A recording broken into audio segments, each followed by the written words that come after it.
หนึ่งเซนเดโกจะมาสุดอยู่อันสโนมา มีเท่าไหร่มี21อัน เซาเอ็ดโบส โอ้ อ่า แสดงว่าเขาไป3อันนะ เอาไป3แล้วเลย ไป3 อันนี้เริ่มจากเซนเดโกแต่ว่ามันก็เริ่มจากเม็กซิโกขึ้นมาแต่ว่าของแคลิฟอร์เนียเนี่ยมันเริ่มจากเซนเดโกไป จุลาย อ่า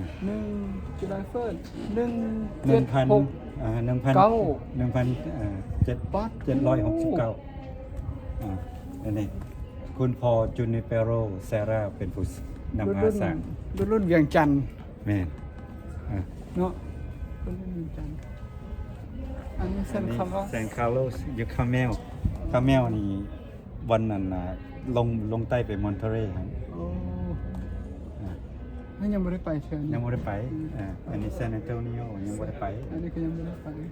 อ่า ต้องเฮ็ดแบบนี้ไหมเนาะ อ่าฮะ ให้ข้อมูลเนาะให้ผู้ นี่ ใด แซนเกเบรียล จะได้ตามหูเนาะ เลยแซนเกเบรียลแซนลูอิสโอบิสโปเอาขับรถผ่านอยู่101เด้ โอ้ มันอยู่เหนืออันซานตาบาบรา โอ้อันนี้ก็ยังไม่ได้ไป อันนี้ โอ้ แซมแฟนนี่เข้าไปแล้วนี่ ตัวนี้ตัวเซนแฟนเนาะ เลยมิชชั่นดอลอรัส โอ้แสดงว่าตัวเก่าเหมือนว่าเพราะว่าตอนเขาไปมันบักใหญ่นี่ เอ่อ แม่นวะ ตัวนี้เป็นตัวออริจินอล โอ้ ก็เจ้าก็สั่งเบลทาวเวอร์ยังขึ้นได้อ่า เขาไปมันเบลมันบักสูงนี่ เลยแซนฮวนคาปิสตราโนยังไม่ได้ไปกัน โอ้ คันสนใจเพราะติดตามไว้เฮ็ดเป็นรถทริปไป ไปเนี่ยเมื่อหน้าไปเนี่ย นี่ซานตาคลารานี่อยู่ใกล้ซานโฮเซ อันนี้ป่ะ เลย บ่เป็นทัดลงไปใต้อีกหน่อยหนึงว่ะ บอนี่อยู่เมืองมันติดกับซานโฮเซซานตาคลารามันเดี๋ยวนี้มันเป็นมหาวิทยาลัยแล้ว โอ้ มหาวิทยาลัยซานตาคลารา โอ้แม่น นะแซนบัวนาเวนทูราอันนี้เวนทูรา อันนี้ก็ยังไม่ได้ไปโอ้สรุปแล้วคือ21อันไปได้3ไปได้3 เลย โอ้นี่มีคุณพ่อแบบนั้นเป็นบ่แม่นอย่างนี้ อัลเบโตฟอสเตอร์ผมพูดว่าเป็นต้องสำคัญ เอา นะ ลง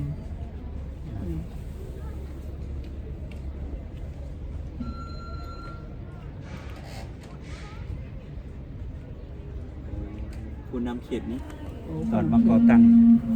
นี่ว่าซานตาบาบรา โอ้โอ้อันนี้เสือไม่ให้เสาใหญ่ ตัวนี้งามนะ เออ ลาเปริซิโม เอ๊ะเขาไปที่แล้วมัน คอนเซปซิอง มันบ่แม่นอันหนึงว่ะตอนไปเมืองอีหยังนะอันสวีเดนหรือเดนมาร์กนั่นนะเฮาขับรถอ้อมนั่นน่ะ มันมีตัวหนึ่งแม่นละตัวนั้น มัน มันต้องเป็น ใด ตัวนี้ต้องเป็นตัวบ่เป็นซานตาบาบรากับเป็นอันซานลูวิสโอบิสโป เออ ในมันบอกนี่ อืม มันบอกเวนทูราซานตาบารามันคือมันเรียนกันขึ้นมาดิ อืม 101ให้บอกอันมันจะมีกระดิ่งกันบอกมี เออ ระฆัง นั่นน่ะตอนหักไปแล้วมัน อ่า ไปเมืองสวีเดนหรือเมือง อันเดี เด ยวน มาร์ก เนี่ย อัน เจ้า นั้น สิ น่ะ ญา จำลองนั่นน่ะ เจ้าสิญางครับมาเผยแผ่ศาสนา โอ้ซานตาครูส ซานตาครูส โซลิดาดก็ลงไปลุมฮะออกไป101นี่วันว่าโซลิดาด โอ้อันนี้ปีใดนี่1791 อันนี้ก็1791 อ๋อมันคือมาห่างกันหน่อยเดียวซื่อ เขาเจ้าสร้างเ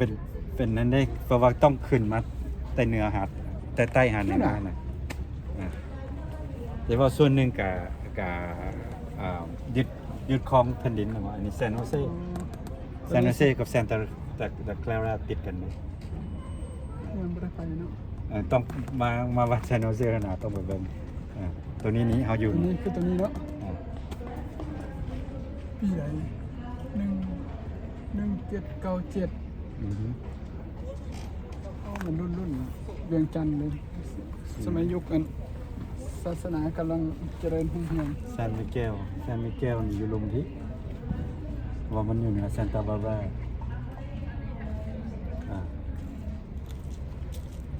เซนเบอร์นีเบรนโด ซานเฟอร์นันโด เฟ เฟ อ อ ร์ ร์ นั นั น น โด โด เซนเฟอร์นันโดเนาะ เฟอร์นันโดนี่มันอยู่เหนือลอสแอนเจลิส โอ้อันนี้โอ้ยังบ่สุดท้ายเถอะ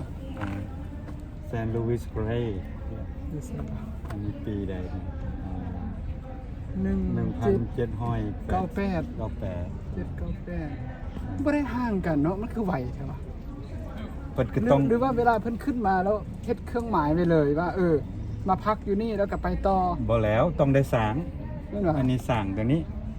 แล้วก็กลุ่มหนึงก็อาจสิสร้างพวกนี้นำหั่นน่ะอืม แล้วมันคือสิมาไหวแท้ว่ะ เอา คือเบิ่งเนี่ยมันอันนี้มันจูนมันบ่จูน อ่าฮะ 1798นี่ อันนี้ อันนี้ September มันห่างกันจักเดือน บ่แล้วอันนี้มัน18เท่าไหร่ 1804ตัวนี้ 1804 อ่าเขาเจ้าออกตาสร้างตามปีหั่นน่ะ แต่ตัวนั้นมันคือปีเดียวกันได้ตัวนั้นน่ะตัวผ่านมาเมื่อกี้น่ะ ตัวนี้1อะไร1 โอ้นี่81 อันนี้1797อันนี้1818 แต่ว่าเมื่อกี้มันคือ เอาต้องเบิ่งตามปีได้ 1797นี่ก็แปลว่าสองอันนี้สร้างพร้อมกัน นี่อันนี้ก็1797นี่ มันสร้างพร้อมกัน 1797อันนี้ก็17อันนี้จูน11 อันนี้จูน24 จูน24น่ะมันห่างกันจักมือซื่อนี่ โอ้ แม่นบ่ อ้าวซานโฮเซกับนี่กับบ่ไกลนี่บ่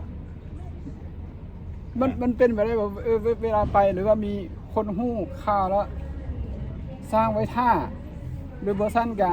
เอาน่ะเป็น ไปอยู่ก่อนแล้ว ทำอิฐ คิดว่าเพิ่นไปอยู่ก่อนแล้ว เราค่อยมาเริ่มสร้างอันน่ะ โอ้ เพราะว่าพวกคนแต่งงานมาสร้างช่วยกันนั่นน่ะ อือฮึ อ่ะ เพราะมันโอ้คันซ่านเราขึ้นไปเลยนี่มัน เออ มันเวลาซ้ำนี้นี่มัน บ่แล้วมันก็ต้อง เพราะว่ามือสร้างก็เบิ่งอันนั้นไว้นะ โอ้เป็นประ ซา วัน ติ ราเฟลเฮาก็ไปแล้ว เป็นประวัติศาสตร์ เลยท่านไปซันโตโรซาตัวหนาเราไปหาเบิ่งตัวนี้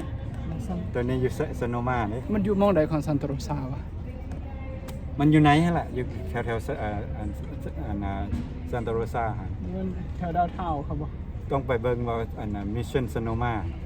มันจะขึ้นมาลด ตัวนี้ตัวสุดท้ายเนาะ ตัวนี้สุดท้ายหลังจากนั้นเราก็เบิดเลย21โอ้ 21โบสถ์ แล้วสุดอีหยังเขาเนี่ยสุดอีหยังเขาเจ้า อย่าให้พิธีอัน เนาะนี่สุดเฉพาะเลยเสร็จ ผม บัด เห็น นี้ รูททริปอยู่แบบว่าตามไปเที่ยวชมแต่ละอันนั้น เป็นจุดๆไปเนาะ ได้มันจะลงฮอนเซนดิโกเลยครับก็เริ่มแต่พี่ไป เริ่มแต่โซโนมาลงไป